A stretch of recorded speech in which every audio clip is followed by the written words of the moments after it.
Vous rêvez d'un vrai spa à la maison? Vous avez bien raison. Que ce soit pour une soirée en amoureux, pour un apéro entre amis ou encore juste pour vous détendre après une journée de travail, les occasions ne manqueront pas pour en profiter, été comme hiver. Spa compact, spa familial, spa de nage. Aujourd'hui, je vais vous aider à choisir le modèle qui vous conviendra le mieux. À la fin de la vidéo, promis, vous aurez toutes les clés en main pour choisir le vôtre. Disclaimer, dans cette vidéo, on va parler uniquement des spas rigides, pas de spas gonflables. Un spa rigide est plus durable et plus solide qu'un spa gonflable. Vous pouvez le laisser dans votre jardin toute l'année. En plus, les spas rigides sont conçus pour optimiser les massages et la relaxation. Donc dans cette vidéo, on va se concentrer uniquement sur ce type de spa. Pour faire votre choix, il faut vous poser les bonnes questions. Si vous voulez en profiter plutôt seul ou en amoureux, les spas compacts sont idéaux. Pour en profiter entre 2 et 4 personnes, le spa fera en moyenne 2 mètres par 1,60 m. Pour en profiter à plusieurs, il faudra vous tourner vers un modèle familial. Pour un spa 5-6 places, il faut compter 2,20 m par 2,20 m. Si vous voulez vous en servir pour soulager des douleurs, il faudra vous orienter vers un modèle avec des jets performants et un vrai parcours de massage optimisé pour masser toutes les parties du corps.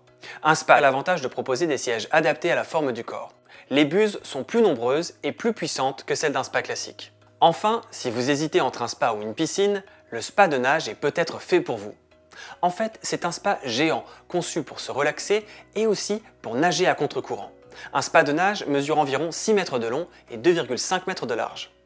Évidemment, ce type de spa est un peu plus coûteux que les deux précédents parce qu'il propose plus d'options. Il est aussi plus lourd, mais il est parfait pour réconcilier ceux qui préfèrent les piscines et ceux qui préfèrent les spas. Compact, familial, spa de nage, quel que soit le type de spa que vous choisirez, il vous permettra dans tous les cas de profiter de l'hydrothérapie. L'hydrothérapie, c'est le fait d'utiliser l'eau pour soulager certaines douleurs. Une fois que vous aurez choisi le type de spa qui vous correspond, il va falloir choisir un mode de pose. Vous avez 3 options, hors sol, encastré ou semi-enterré. La pose hors sol, c'est le mode de pose le plus simple. Il vous suffit de le mettre par terre. Par contre, attention, vous ne pourrez pas le mettre sur n'importe quel sol, il faudra un sol suffisamment dur et solide comme une dalle en béton. Mais on y reviendra plus tard. Deuxième type de pose, la pose encastrée. Le spa encastrable, c'est un spa enterré, un peu comme une piscine. Ça va lui donner un côté plus premium et plus esthétique. Par contre, il faudra prévoir une enveloppe travaux pour réaliser l'aménagement. Pour encastrer un spa, il y a 2 options. Creuser le sol pour l'enterrer ou bien installer une ossature autour du spa en surélevant le sol tout autour. Troisième type de pose, la pose semi-enterrée. C'est l'entre-deux. Ce type de pose est possible sur un terrain en pente ou bien si vous avez 2 niveaux dans votre pièce. Maintenant, on va parler des options qu'il peut y avoir sur certains modèles et pas sur d'autres. Il faut savoir que la fourchette de prix pour un spa est vraiment très large. De manière générale, plus vous montez en gamme, plus vos jets seront diversifiés et puissants. Et c'est surtout les options incluses ou non qui vont faire la différence de prix.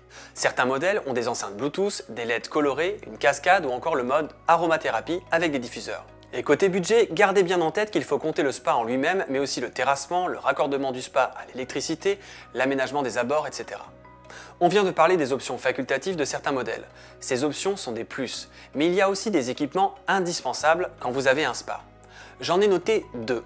Premier équipement, la couverture isolante. Elle sert à couvrir le spa entre chaque utilisation.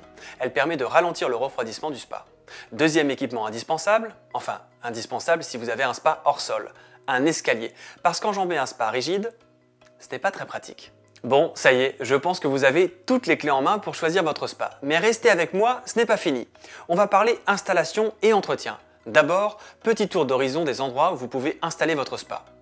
Sur la terrasse, sous une pergola, au fond du jardin, dans la salle de bain, dans une pièce dédiée.